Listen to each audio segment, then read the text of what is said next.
నమస్తే, welcome to our channel. నమస్కారం sir. నమస్కారం మగవర్ధన, మన వీక్షకులకు కూడా నమస్కారం సార్.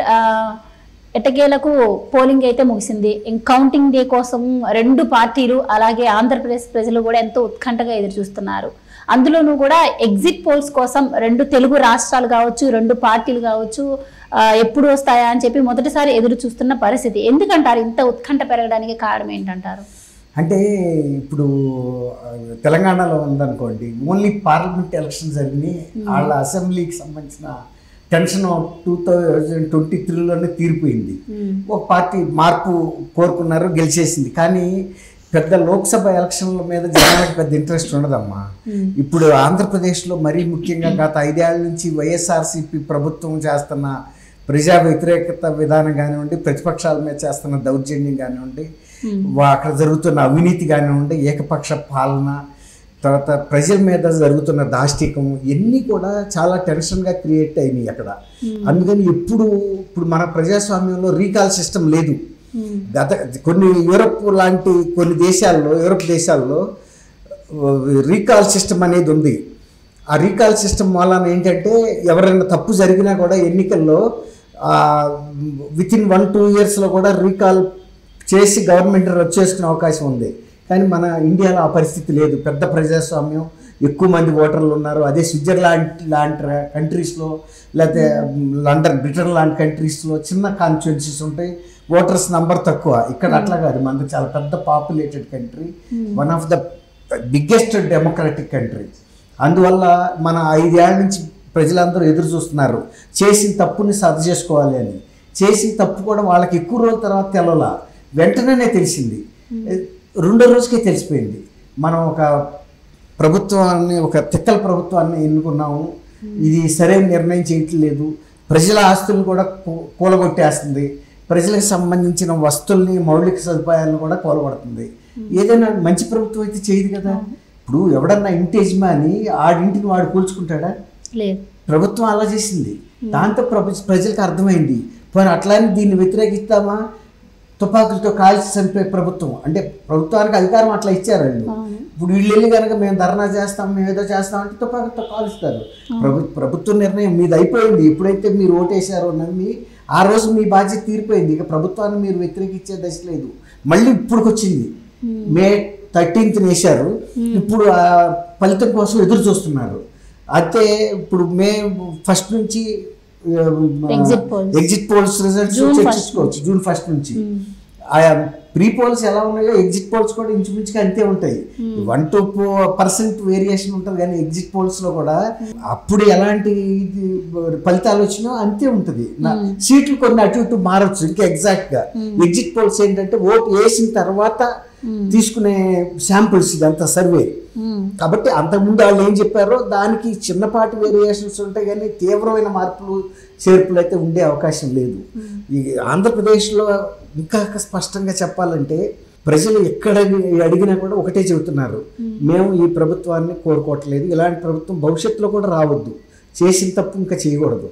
కాబట్టి మేము అది సరిదిద్దుకున్నాము. మేము డెఫినెట్గా కూటమి ప్రభుత్వానికి మేము ఓటేసాము. ఎందువల్ల అంటే ఆంధ్రప్రదేశ్లో ఉపాధి పెరగాలి, యువతలో, తర్వాత ప్రజలకి ప్రాణరక్షణ ఉండాలి, తర్వాత అభివృద్ధి జరగాలి. అప్పులు తీసుకొచ్చి దూబరా చేసే ప్రభుత్వాలు వద్దు మాకు. పార్టీ రంగుల కోసం 3,000 కోట్లు ఖర్చు పెట్టారు.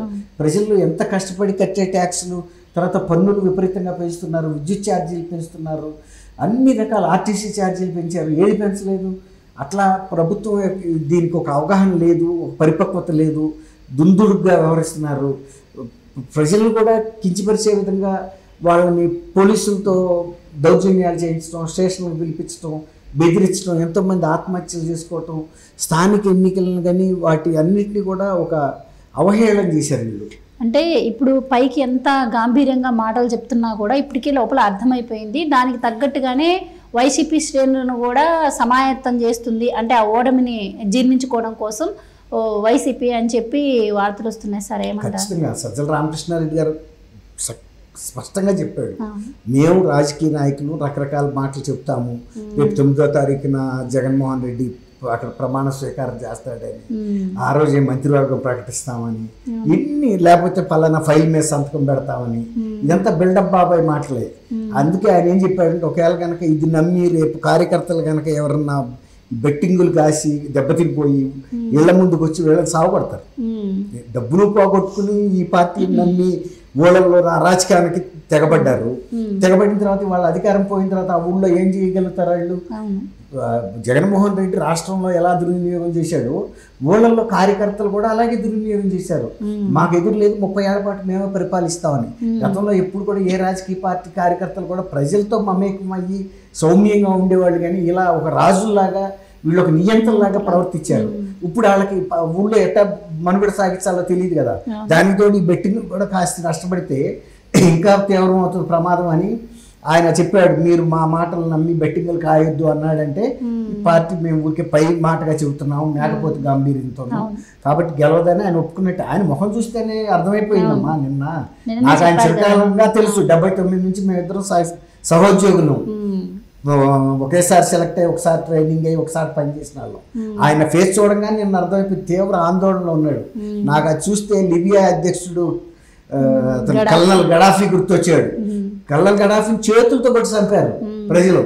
నియంతృత్వం ఉన్నంతకాలం అతను అంత గట్టిగా పరిపాలించాడు, జనం మీద దాష్టికాలు చేశాడు, చివరికి ప్రజల చేతుల్లో చచ్చిపోయాడు. అట్లాగే జగన్మోహన్ రెడ్డి ప్రభుత్వం కూడా ఒకటే వన్ వేగా వెళ్ళిపోయింది తప్ప ప్రజలను కేర్ చేయలేదు.